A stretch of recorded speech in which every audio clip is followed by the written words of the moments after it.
Центральная детская библиотека приглашает юных читателей на полянку сказок. Привет, ребята!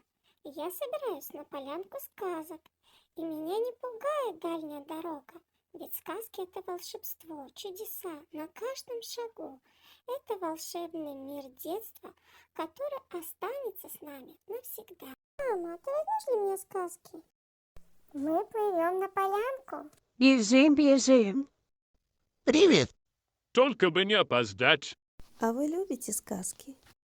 Давай, скорее, побежали в Центральную детскую библиотеку за сказками.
Мы ждем вас по адресу улица Аль-Фараби, 44.